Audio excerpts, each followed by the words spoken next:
സുഹൃത്ത് തൂക്കുകയറിലേക്ക്. കോൺഗ്രസ് കേന്ദ്രം ഭരിച്ചിരുന്നെങ്കിൽ ആഭ്യന്തര മന്ത്രിയാകേണ്ടിയിരുന്ന കാശ്മീർ തീവ്രവാദി യാസിൻ മാലിക്കിനെതിരെ കുറ്റപത്രം സമർപ്പിച്ചു. 36 വർഷത്തെ കാത്തിരിപ്പ്. പേര് സർല ഭട്ട്. കുറ്റം കാശ്മീരി ഹിന്ദുവായി ജനിച്ചു. ജോലി ശ്രീനഗറിലെ സ്കിംസിലെ NICUയിൽ പിഞ്ചു കുഞ്ഞുങ്ങളുടെ ജീവൻ കാത്ത നഴ്സ്. 1990 ഏപ്രിൽ 18 രാത്രി ഡ്യൂട്ടി കഴിഞ്ഞ് ഹോസ്റ്റലിലേക്ക് മടങ്ങുകയായിരുന്നു അവൾ. കയ്യിൽ ടെലസ്കോപ്പ്, മനസ്സിൽ രാവിലെ കണ്ട പിഞ്ചുകുഞ്ഞിന്റെ പുഞ്ചിരി. അപ്പോഴാണ് JKLFന്റെ നരാധനന്മാർ അവളെ വലിച്ചിഴച്ച് യാസിൻ മാലിക് എന്ന ഇന്ത്യൻ വ്യോമസേന ഉദ്യോഗസ്ഥരെ കൊന്ന ഹിന്ദുക്കളെ വംശഹത്യ നടത്തിയ തീവ്രവാദിയുടെ മുന്നിൽ ഹാജരാക്കിയത്. എന്തിനായിരുന്നു? മുഖ്ബീർ ഒറ്റുകാരി എന്ന വ്യാജമുദ്ര ചാർത്തി പീഡിപ്പിച്ചു, ക്രൂരമായി മർദ്ദിച്ചു, ഒടുവിൽ നെറ്റിയിൽ വെടിവെച്ചു. എന്നിട്ട് ഭൂമിയിലെ മാലാഖിയായ നഴ്സിന്റെ മൃതദേഹം റോഡരികിൽ വലിച്ചെറിഞ്ഞു. ആരാണ് ഇതിനു പിന്നിൽ?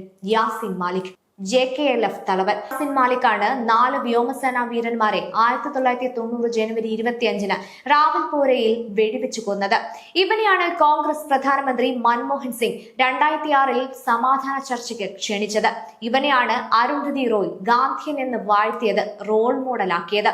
ഇവനെയാണ് ചില മാധ്യമങ്ങൾ യൂത്ത് ഐക്കണാക്കി വെള്ളപൂശിയത്.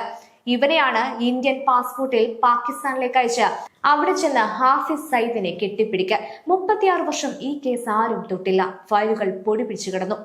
36 വർഷം ഈ കേസ് ആരും തൊട്ടില്ല. ഫയലുകൾ പൊടി പിടിച്ചു കിടന്നു. കാശ്മീരി പണ്ഡിറ്റുകളുടെ കണ്ണീര് ആരും കണ്ടില്ല.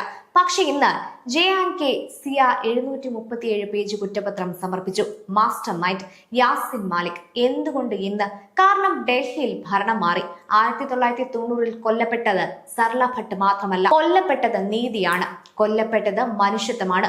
36 വർഷം വൈകി, പക്ഷേ നീതി മരിച്ചിട്ടില്ലെന്ന് ഇന്ന് തെളിഞ്ഞു.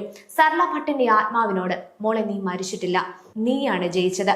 നിന്റെ കൊലയാളികൾ ഇന്ന് തീഹാറിലാണ്, നാളെ തൂക്കുമരത്തിലുമാകും.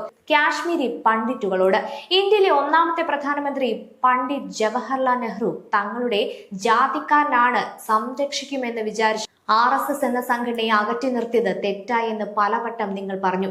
ഇനി ആ തെറ്റ് ആവർത്തിക്കരുത്. കൂടാതെ നിങ്ങളുടെ സഹനം വെറുതെ ആയില്ല. നിങ്ങളെ നാടുകടത്തിയവർ ഇന്ന് കോടതി കയറുന്നു. ഇതാണ് പുതിയ ഇന്ത്യ. ഇവിടെ തീവ്രവാദികൾക്ക് ബിരിയാണിയല്ല, ബുള്ളറ്റാണ്. ഇവിടെ കൊലയാളികളെ യൂത്ത് ഐക്കണാക്കില്ല, തൂക്കിലേറ്റും.